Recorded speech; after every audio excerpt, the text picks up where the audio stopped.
5 seconds in, he's still smiling. 10 seconds in, the smile starts to crack.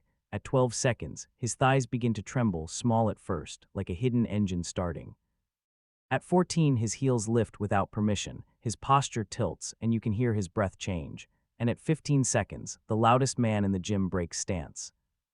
Not because Bruce Lee punched him, not because Bruce kicked him, not because anyone even fought, because Bruce didn't test his power, Bruce tested his control. And the gym goes silent in a way you don't forget, because silence is what happens when a room witnesses the truth at the same time. But if you're wondering how a boxer, someone who can spar for rounds, who can take punches, who can talk like he owns the world, can't survive 15 seconds, you're asking the right question. Because the drill wasn't about legs, it was about identity, and what Bruce Lee knew, what most people don't, is that ego has a weak point, not in the jaw, not in the ribs. In the moment where you realize your body won't back up what your mouth promised, Los Angeles, California, a small training gym tucked behind a strip of storefronts. No sign outside that says legend lives here, no velvet ropes, just worn mats, chalk dust, and the dull, familiar thump of a heavy bag swaying on its chain. It's the kind of place that doesn't attract tourists. It attracts people who are tired of pretending. Inside, the air smells like old leather and effort. And in the center of it, quiet, focused, almost invisible until you look twice, is Bruce Lee, not the movie star version, the teacher version, the one who doesn't waste energy. There were only a few students that night, serious ones, not there for stories, not there for autographs. There to learn the thing Bruce always talked about but rarely explained in one sentence: absorb what is useful, reject what is useless. Most people heard that like philosophy. The students heard it like a warning, because when Bruce said it, he meant, your ego is useless, your excuses are useless, your noise is useless, and that's exactly why what happened next mattered. The door swings open with a hard push, not a polite entry, a statement. A man steps in wearing boxing shoes like he expects the floor to recognize them, broad shoulders, thick forearms, hands wrapped. Confidence wrapped even tighter. He doesn't look around like someone joining a class, he looks around like someone checking a stage. And before anyone can speak, he says the line that poisons rooms. So this is where they teach the movie stuff. A few students stiffen. Bruce doesn't. The boxer smiles like he enjoys discomfort. I'm not here to disrespect, he says, still disrespecting. I'm here to test something. His name is Dante Boom Carver, the kind of nickname you don't get from being quiet. The kind of nickname you earn by being unforgettable in the worst way, by turning every room into a ring and every conversation into a contest. Dante is not a random loudmouth off the street. He's not a kid who watched 2 fights and decided he's tough. He's been in real gyms, real sparring rooms, real corners where men spit blood into buckets and call it Tuesday.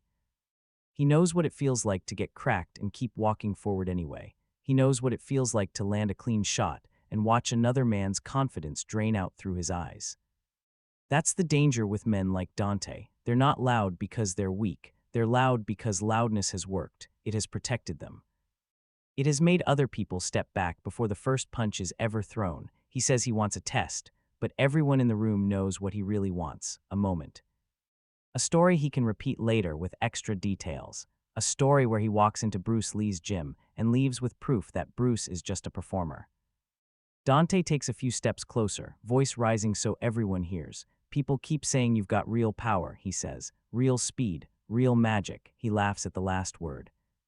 So I'm here for one thing: real. And he says it like he owns the definition, like reality is whatever agrees with him. Bruce finally looks up fully, calm, not challenged, not angry, interested. Dante points at the heavy bag. Power is simple, he says. You hit, something changes. Then he points at Bruce. So hit me. The students don't move. Because this is the trap. If Bruce refuses, it becomes fear. If Bruce accepts, it becomes spectacle. Either way, Dante wins, and Dante knows it. He spreads his arms slightly. Body or head, he says. Your choice. I won't block, I won't move. I'll show everybody if this is real or not. He's smiling, but it isn't friendly. It's the smile of a man offering you a door that only opens into humiliation. And there's another thing Dante is doing, something subtle. He's turning Bruce into a prop. If Bruce swings, Dante can say, see, he needs to hit. If Bruce doesn't, Dante can say, see, he's scared. It's a rigged game, a loud man's favorite kind. Bruce does something that looks like hesitation. He doesn't rush. He doesn't posture. He just stands there for a moment like he's letting the room breathe. That pause is important. Because in that pause, Bruce is deciding what Dante doesn't understand. He's deciding whether to meet Dante in Dante's world or to drag Dante into reality. Then Bruce says quietly, "No punching." Dante blinks. "What?" Bruce points to the floor. "One drill, 15 seconds. Dante laughs out loud. 15 seconds, he says. "That's your test," Bruce nods once. "If you can do it," Bruce says, "you can talk." Dante grins. Easy. He thinks this is an escape route, a soft refusal dressed like a gimmick. He has no idea it's a knife, because Bruce didn't choose a drill that builds fighters. Bruce chose a drill that exposes them. Bruce steps to the center mat and marks a spot with his foot. "Stand here," Dante steps in. Bruce adjusts him with small movements like correcting a machine. Feet wider, toes slightly in, knees out, heels down. Dante rolls his eyes, already bored. To him, this is choreography. To him, this is posture for people who can't fight. Bruce drops into horse stance himself. Hips low, spine straight, shoulders relaxed, head level. It looks effortless.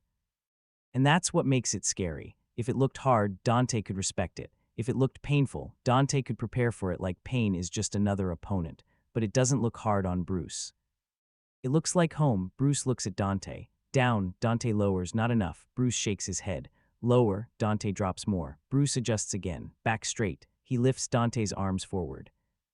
Hands here, Dante's shoulders tighten instantly. Bruce notices. Relax. Dante exhales like it's insulting. Relax is what you tell a man who's nervous. Relax is what you tell a man who doesn't belong, and Dante does not believe he doesn't belong anywhere. Bruce steps back. He doesn't raise his voice. 15 seconds, Bruce says. Dante smirks. Start it, second 1 fine. Second 2 still fine. Second 3, Dante glances around, making sure everyone sees how easy it is. Second 5, he smiles, and at second 6, something changes. Not dramatically, internally. His thighs start to burn, not like cardio, but like the floor is pulling him apart. Not the clean burn of effort, the deep, stubborn burn of alignment demanding honesty.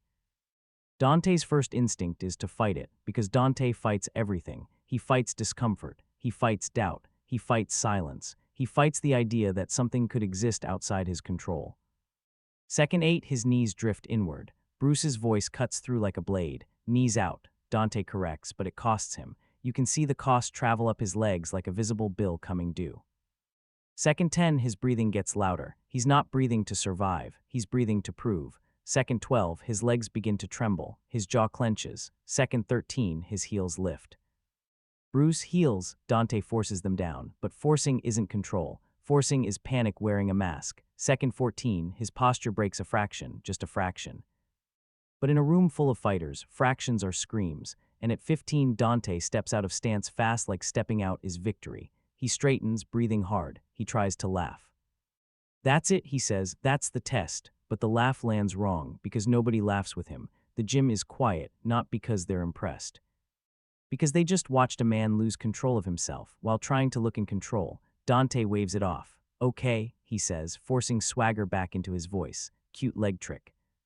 "Now let's do the real power test." Bruce nods. Yes, a pause. "And now," Bruce says, "we make it honest." Dante frowns. Bruce points to the same spot. Again, Dante hesitates, just a fraction. He tries to hide it by speaking louder, then loudly to save face. Fine. He drops back into stance. Bruce adds one rule, thighs parallel. Dante's eyes flash. He lowers, immediately harder. Now the burn doesn't wait until second 6. It's there instantly, like the stance recognizes him. Second 3, his shoulders rise. Second 5, his arms start to shake. Second 7, his breath grows heavy again. Bruce speaks softly, nose breathing. Dante stares. "This is ridiculous." Bruce doesn't argue. "Control," Bruce says. "Or no power." Second 10, his knees cave again. Knees out. Second 12, heels lift again. Heels. Second 14, his face hardens. He's not fighting the stance now. He's fighting humiliation. At 15, he breaks again. He stands up too fast, pacing one step, trying to hide how much that took. He wipes sweat off his brow like sweat is an accident. Dante laughs, but it's thinner now. "Okay," he says, "you're saying I've got weak legs, so what?" Bruce answers immediately. "No." Dante pauses. Bruce continues. "Your legs are honest." That word lands heavy. Honest. Because honest is not what Dante came here to be. Dante came here to be right, to be loud, to be untouchable. Dante points at Bruce's chest. "You trying to tell me this means you can beat me?" Bruce looks at him like he's tired of that question. This is not about beating, Bruce says. Dante scoffs. Then what is it about? Bruce steps closer. It's about what happens when you can't hide behind movement, Bruce says. A pause. When you can't hide behind noise. Dante's jaw tightens. Bruce points down. Again, Dante swallows, because now it's not a game, now it's a mirror. Bruce adds the rule that ends the story. Arms extended, straight. Dante's eyes widen slightly. He knows enough about pain to recognize what that means. He drops into stance, arms out. Second 2, his shoulders start to burn. Second 4, his arms tremble. Second 6, his breath grows loud again. Bruce knows. Dante forces it short, panicked nasal breaths. Second 8, his legs shake violently. Second 10, his face changes, not anger, not pride, fear masked as effort. Second 12, his hands drop an inch. Bruce, up. Dante lifts them, but his shoulders scream. Second 13, his heels lift. Heels. Second 14, his knees collapse inward. Knees. Second 15, he collapses out of stance and catches the wall with his hand like he's falling off a cliff. And the sound in the gym isn't cheering. It's nothing. Pure silence. Because everyone just watched Dante, boom, Carver, heavy hands, heavy mouth get defeated by stillness. Dante stares at the floor like it betrayed him. His chest rises and falls hard. He doesn't look at the students now. He doesn't look at Bruce, because the audience, his favorite weapon, is now his punishment. Bruce steps in quietly and waits until Dante looks up. Then Bruce says, 15 seconds. A pause. That is how long you can hold your body when you don't know how to relax. Dante swallows, voice smaller. So what is this proving? Bruce answers. That you confuse tension with power. Dante frowns. Bruce continues. Power is not shaking, Bruce says. Power is not screaming. He points at Dante's chest. Power is when your body does what you decide. Dante wants to argue. You can see it in his eyes. The reflex to fight the moment with words is still alive, but words feel weak in a room that just watched his body surrender. Bruce lowers into horse stance again. Perfect. Stable like the floor is part of him. You can hit hard, Bruce says. That is easy. He exhales slowly through his nose, calm. But can you stay connected? He taps his own ribs. Your power starts in the ground. He taps his abdomen. It travels through structure. He lifts his hand in a small motion, clean, controlled, and then it becomes striking. Bruce stands. When your structure is weak, he says, your power leaks. Dante looks away, embarrassed. Bruce doesn't chase him. He simply says, and loud men hate leaks. Short pause, because leaks show truth. For a second, the room feels like a courtroom. Not because anyone is judging Dante like a villain, but because the evidence is undeniable. Dante finally speaks again. So you're saying if I can hold a stance, I'm a better fighter? Bruce shakes his head. Not better, Bruce says. Honest. Dante's mouth tightens. Honest hurts more than weak. Bruce continues. When you entered here, Bruce says, you wanted to test me. Dante nods slightly, defensive. Bruce points at him. But I tested you. Dante's eyes harden again, pride trying to wake up. And you failed, Bruce says. A pause. Not because you're a boxer. Another pause. Because you came in loud. That's the line that finally breaks Dante's posture for real. Not physically, mentally. Because Dante realizes something he didn't consider. Bruce is not angry. Bruce is not afraid. Bruce is not trying to win. Bruce is simply uninterested in Dante's performance. And to a man who survives on performance, being ignored is worse than being hit. Bruce steps back and gestures to the mat. You can leave, Bruce says. Dante blinks. Bruce continues. No shame. Dante looks around. The students are quiet, watching. He could leave. He could keep his pride by pretending this wasn't real. He could walk out and tell everyone Bruce refused to fight. He could rebuild his image with noise. But pride doesn't like exits. Pride likes revenge. Pride likes redemption. Dante shakes his head. No, he says. His voice is different now, not softer, cleaner. I want to do it again. Bruce studies him, then Bruce nods.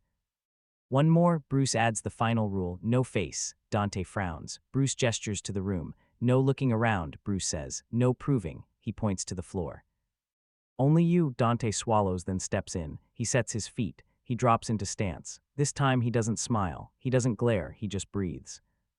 Second 5, he shakes, but he loosens his shoulders instead of clenching them. Second 8, his breath stays nasal, controlled. Second 10, his legs tremble harder, but he doesn't explode upward. Second 12, his arms dip slightly. Bruce steps in and lifts them gently like aligning a tool. Second 15, Dante holds. Not perfectly, but honestly. He stands slowly, breathing hard but quiet. The room doesn't erupt. No one claps because this isn't entertainment. This is respect. Bruce nods once. Better, Bruce says. Dante finally asks a real question. What changed? Bruce answers. You stopped trying to win. Dante blinks like that sentence rearranged something in his brain. He came here to win a story. Now he's learning how to lose a habit. Bruce walks to the heavy bag and touches it lightly. It swings a little. Men love this, Bruce says. He taps the bag again. Because the bag never laughs back. A few students blink at that line. Bruce turns to Dante. But the floor, Bruce says, is honest. He points down. The floor doesn't care what you call yourself. He pauses. If you want real power, Bruce says, start with what you can't fake. He points again. 15 seconds. He looks at Dante. Every day, Dante nods, staring at the mat, and the students realize something. Bruce didn't defeat him. Bruce rewired him. Dante finally speaks, voice low. I came in here thinking I'd expose you. Bruce nods slightly. Dante continues, but you didn't even fight me. Bruce, no, Dante exhales. You exposed me. Bruce's face doesn't change, but his tone softens just a little. Good, Bruce says, a pause. Now you can train. Dante looks up, not angry, not defeated, just awake. Bruce steps aside, clearing space on the mat like he's opening a door. Stand, Bruce says, and Dante does, not loud anymore, not trying to build a story, just trying to build a foundation. The heavy bag sways slightly in the background, chain creaking faintly, like the gym itself is breathing again. If you want to understand what Bruce meant, don't argue about it, test it. Here's the 15-second truth, feet wide, heels down, knees out, back straight, arms extended, breathe through the nose. If you shake, good, that's not weakness. That's your body telling you where your power leaks, because real power isn't how hard you hit for one moment. Real power is what you can control when your body wants to quit. And that's why Bruce Lee ended a loud boxer's real power test in 15 seconds.